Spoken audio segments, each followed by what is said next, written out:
그렇기 때문에 내 모든 결핍을 채워줄 보아스 같은 존재가 떡하니 하늘에서 떨어지길 바라는 사람. 완전히 이거 공짜 심리죠. 저는 제가 이혼한 주변 사람들이 항상 하는 얘기가, 아직 결혼 못한 사람들이 늘 보아스 하는 거 봤습니다. 그러니까 자기가 룻인 거예요. 그래서 제가 그랬죠. 룻처럼 살았어요? 제가 그렇게 물어봤어요. 그러니까 성경에서 자기가 원하는 거를 그런 어떤 캐릭터들은 탁탁 따와가지고 아주 기도 제목인 양 얘기하는데 참 죄송한 얘기입니다만 제가 못돼서 그렇습니다. 너무 이 속에서 제가 조롱이 올라와가지고 어떻게 사는지 제가 다 봤잖아요. 어떤 사고하고 있는지 다 알잖아요. 하나님을 조롱하고 모욕하는 겁니다. 자기가 룻처럼 살았는지를 한번 돌아보자고요. 룻이 어떤 사람이었나요? 젊은 나이에 남편이 어느 날 갑자기 죽었는데 자기한테는 이방인이에요. 저 유대인 어머니가, 시어머니가, 나오미가. 그 집안이 몰락해서 자기는 더 이상 남편이라고 하는 그 고대 사회에 남편 없는 여자들의 삶이 얼마나 끔찍한 건지 지금하고 상상도 안 되고 비교도 안 되는데, 그럼에도 불구하고 어머니의 하나님이 나의 하나님, 어머니의 백성이 나의 백성이라고 그러면서 따라왔어요. 너 왜 나 따라오니? 나 따라와봐야 너 아무 희망 없다. 나오미가 말려요, 되려. 근데 동서인 오르반은 그냥 자기 길로 갔거든요. 어떻게 보면 현명해요. 그 사람이 더. 근데 이 룻의 마음에는요, 아마 살아있는 동안 어쩜 처음에는 믿음이었다기보다 인간적으로 당연히 이것이 옳은 것이다라고 어떤 도리를 그냥 따랐는지도 모르겠어요. 그러나 어머니의 하나님, 내가 내 믿음은 아닐지라도 당신이 믿으시는 그 하나님의 이미, 나는 이 시댁에 시집을 왔기 때문에 나는 내 옛 아버지의 집, 아비의 집에 대한 문화와 생각을 완전히 끊어버리고 몸만 시집 온 게 아니라 마음과 정신, 영혼까지 완전히 이 집에 이식된 사람이에요. 원가지에 완전히 이식된, 어찌 보면 원가지보다 더 훌륭한 그런 이방인이었던 겁니다. 로마서에 나와 있는 대로 하나님께서 원가지들이 하나님의 굴복지 않으니까 원가지를 꺾어버리고 돌감람나무로 이식을 해서 붙였는데 마치 룻이 그런 사람인 거예요. 예. 그래가지고 원가지인 나오미 집안은 남자들이 다 죽어가지고 그냥 풍파를 겪어서 다 끊어져 버렸지만, 룻이라고 하는 아주 그 연약한 가지를 하나님께서 돌감람나무를 이 집안에 이식을 시켜서 붙인 겁니다. 접붙인 겁니다. 그러니까 이 사람이 놀라운 믿음을 드러내죠. 그래서 아무것도 없는 그 베들레헴으로 돌아와요. 자, 지금 어떤 새로운 남편을 만나거나 나보다 월등히 뛰어난 남자를 만나가지고 팔자 한번 고쳐보겠다, 신데렐라 신드롬을 한번 써보겠다고 생각하는 사람들, 룻처럼 결단한 적 있습니까? 자기의 모든 걸 던져버리고 미래를 알지 못하고 갈 바를 알지 못하고 아브라함처럼 낯설고 험난한 것들이 예상되는 그런 세계를 향해서 예수님 하나 믿고, 그렇게 믿음 하나 믿고 정말 아무 소망도 없는 시어머니, 늙은 시어머니 따라서 그렇게 헌신하고 결단해 본 적이나 있습니까? 근데 그런 결단도 없이 그냥 이 성경의 대목을 장난하는 것도 아니고 무슨 동화 얘기를 쓰는 것도 아니고 그걸 뚝 떠와가지고 보아스를 주십시오 이러고 기도하고 있는 거예요. 자기가 룻도 아니면서. 그 다음에 그 룻은요, 베들레헴으로 돌아오고 난 다음에 또 어떻게 행동했습니까? 늙은 시어머니가 할 수 있는 게 뭐가 있겠어요. 가서 이삭 줍게 했습니다. 많은 멸시천대가 있는 자리였어요.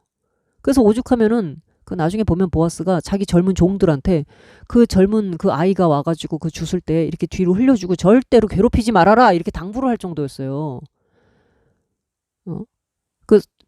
희롱하는 말도 했을 것이고 젊은 과부니까 눈짓도 하고 여러 가지로 괴롭히면서 남자들 괴롭히지 않았겠습니까? 옛날에 그 모세 시대에도 보면은 그 시보라가 물 기르러 이렇게 악으로 왔는데 우물 악으로 왔는데 그 주변에 물 먹으러 오는 사람들이 자꾸 괴롭히고 그래서 모세가 구해주잖아요. 그러니까 여자들에 대해서 무슨 여성 인권이 있어요? 뭐가 있어요? 그 시절에.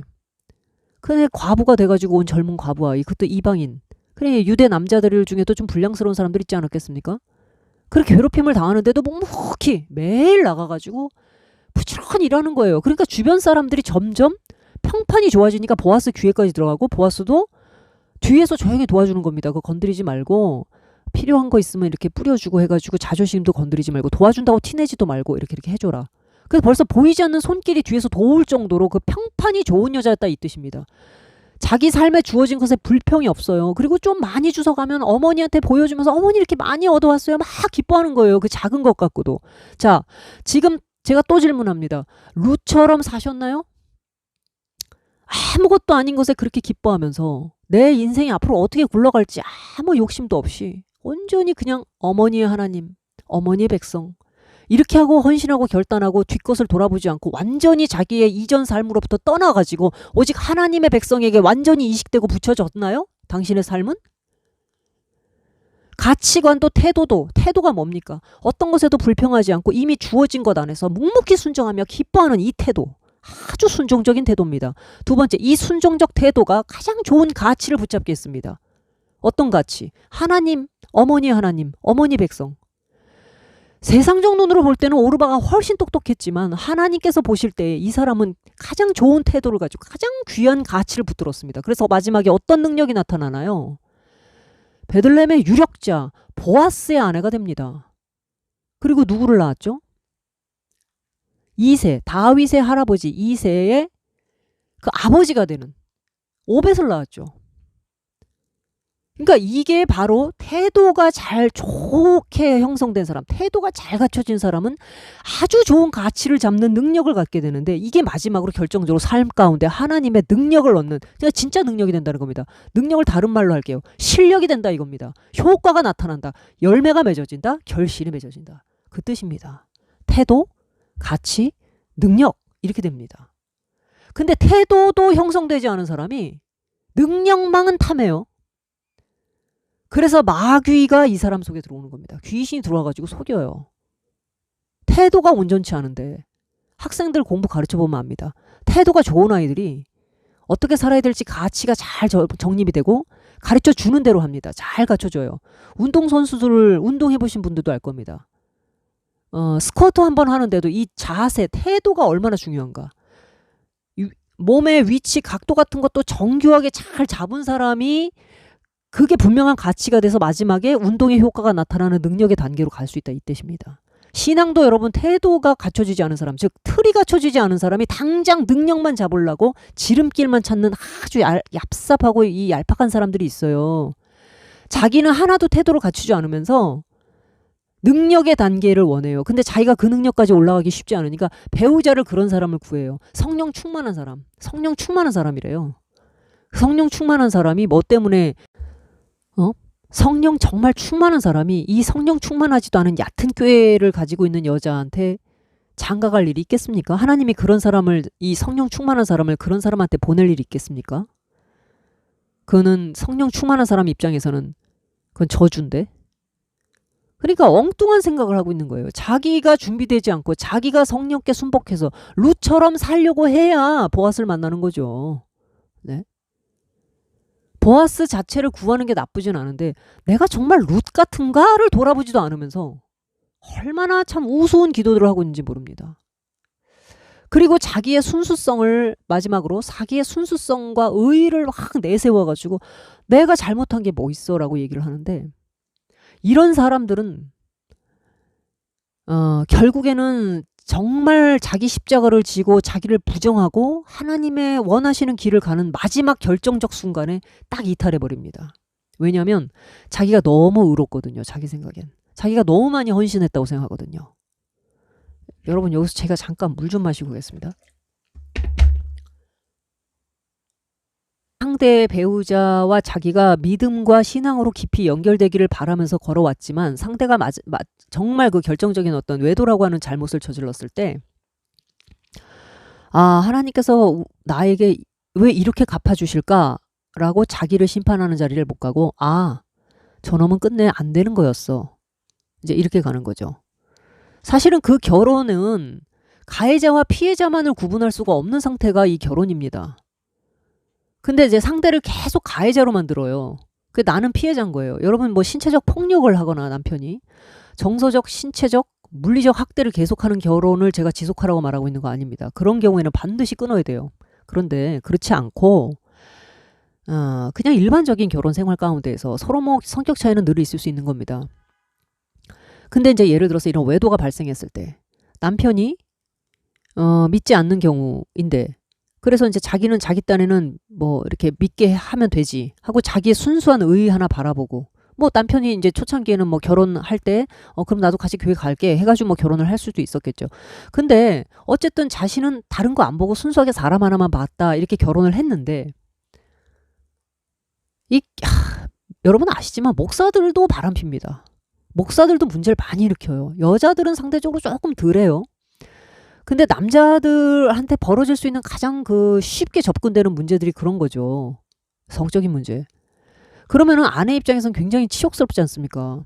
그러면 이거를 나는 신앙을 잘 지켰는데 저 남편이 결국은 이거를 결혼 생활을 깼다. 이렇게 해서 단순하게 그냥 그게 이제 세상적 관점이에요.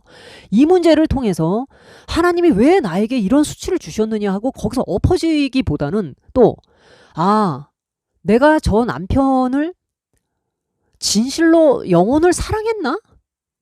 아니면 그저 이 가정이라고 하는 테두리만 지키기 위해서 급급했나? 이것도 돌아봐야 되는 거거든요. 지금 그 자리에 있으라고 하나님께서 그런 문제도 허락을 하시는 건데 그렇게 가지를 못합니다. 그래서 환난 날에 네가 낙담하면 너의 힘의 미약함을 보임이라라는 말씀이 그런 데서 드러나요. 그냥 완전히 멘탈이 그냥 다 깨져버리는 상태가 됩니다. 그러니까 이 남편을 사실은 그냥 영혼으로도 못 바라봤던 거죠.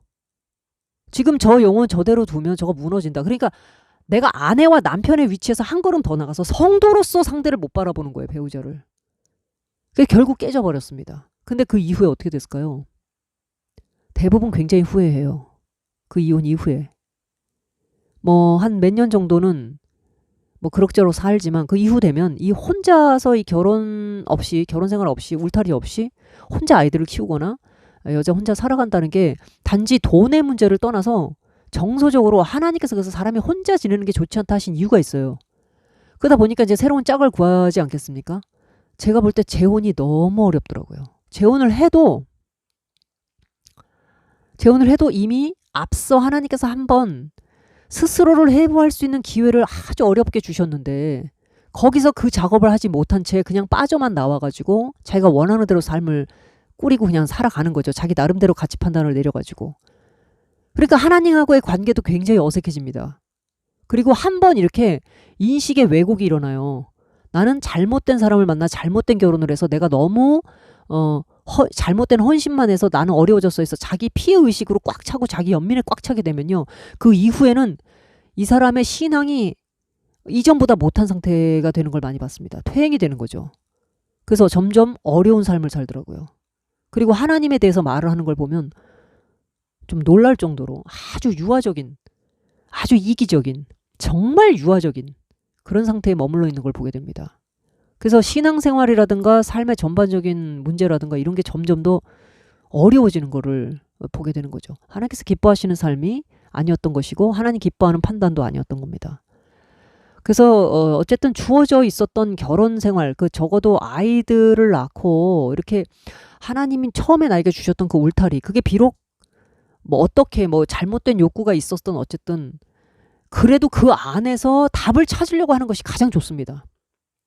또 지금 현재 재혼 안에 계신다면 그때 내가 초혼 결혼이 깨질 당시에 내가 내 자신을 제대로 회부하고 비평하지 못했던 작업을 재혼 안에서는 어떻게든 해결하셔야 됩니다. 이걸 또 깨버리고 또 다른 결혼을 하겠다라든가 또 다른 사랑을 꿈꾼다라든가 이거는 절대로 믿는 사람으로서는 그런 삶의 태도를 가지고서는 어떤 능력도 얻지 못해요. 일생을 뿌리 없이 떠돌이로만 살게 될 겁니다. 정착하지 못할 겁니다. 어떤 하나님 주시는 복도 누리지 못할 겁니다. 한번 이런 결혼 생활 문제를 제대로 하지 못한 사람은 그 사회생활, 돈 버는 문제라든가 뭐 경제적인 그런 것도 그렇고 인간관계 여러 가지가 다 안 좋아요. 안 좋더라고요. 왜냐하면 지혜가 없어서 그렇습니다. 지혜를 배울 수 있는 굉장히 어려운 작업, 내 가장 이 깊은 곳에 있는 심층에 있는 문제를 하나님이 끄집어내서 하나님 앞에 한번 완전히 청소할 수 있었던 그 무서운 작업을 그거를 안 했기 때문에 그냥 대충 덮어버린 거죠. 배를 갈라서 메스를 대서 환부를 도려내야 될 문제를 안 하고 그냥 덮어버린 거예요. 자기가 엄두가 안 났으니까 그럴 수도 있습니다. 그러니까 그냥 도망가버렸기 때문에 어디 가서나 언제 그게 터질지 몰라요. 시한폭탄 같은 걸 그 가슴에 안고 삽니다. 그러니까 자기도 알아요. 뭔가 하나님 앞에 불안하고 어색하고 두려워요. 그래서 계속 이렇게 조금 하나님의 면전을 슬슬슬슬 피해 다녀요. 하나님 부르기는 해도. 근데 계속 자기 욕구를 위해서만 하나님을 찾습니다. 자신의 완전한 그 심장을 하나님이 건드리도록은 허락을 안 해요. 무섭거든요. 두려운 거죠. 그건 고통을 감당을 못하겠다고 생각하는 거죠. 근데 그건 고통이 아니라니까요. 오히려 하나님이 손을 대셔서 하나님과 딱 그렇게 독대해서 만나가지고 문제를 해결해야 인생의 나머지 문제, 마귀가 와서 건드리는 문제가 안 생겨요. 누구나 그 길을 갑니다. 누구나. 다윗이 밧세바 사건 이전과 이후가 완전히 달라진 거 아시죠? 이전에는 우리가 볼 때 누구나 좋아하는 그런 모습이었습니다. 무대 위의 주인공으로. 그러나 진짜 다윗의 인생에 그 깊이 무르익었던 것은 오히려 그가 죄를 짓고 난 이후예요. 죄를 지어서 무르익었다는 뜻이 아닙니다. 그게 인간이구나, 나구나라는 걸 알았다는 거죠. 그래서 우리가 그렇게 은혜를 받는 거 아닙니까? 내가 모친의 태중에서부터 내가 죄를 잉태했다. 내가 죄를 가진 존재다. 이런 가장 그 기독교의 어떤 근본이 되는 진리가 다윗의 입에서 고백으로 나오지 않습니까? 그 이전에야 여호와여 나의 원수를 이기게 하시고 뭐 개가를 부르고 막 이렇게 다 이런 내용이죠. 그러나 정말 인생이 누구도 어떤 친구도 동지도 가족도 도와줄 수 없는 가장 깊은 음지에 지하에 지옥 같은 데 빠져가지고 자기 존재를 해부하고 비평하는 자리로 들어갔던 것은 바로 그 이후다 이겁니다. 자기가 잘 나갈 때는 내가 꼭 하나님 같죠. 내가 하나님을 소유한 것 같죠. 내가 가는 곳마다 하나님 날 따라오는 것 같죠. 그러나 나와 하나님의 엄청난 간격, 그분과 나 사이가 사실은 내가 다가설 수도 없는 거리에 계신 분이라는, 완전히 정결하신 분, 내가 너무나 추악하다는 걸 그때 깨닫는 겁니다. 그게 기독교 신앙이잖아요. 근데 결혼 생활을 통해서 하나님이 바로 이 부분을 만져주기 위해서 사실 그런 고통, 외도라고 하는 심각한 문제를 던지셨지만 그 문제를 진짜 영적인 태도와 가치를 붙드는 자리로 바꿔버릴 수 있느냐가 평소 그 사람의 신앙의 실력을 통해서 드러나는 건데 그걸 못했다 이겁니다. 그런데 무슨 재혼할 때 이제 나는 보아스를 찾아야 되겠다 그러고 룻과 보아스 끌고 와가지고 맨날 그거 놓고 기도합니까? 그래서 제가 오늘 자, 여러분도 뭐 이런저런 또 의견들이 있으실 것 같은데 제가 하여튼 여기까지 일단 말씀을 드리도록 하겠습니다.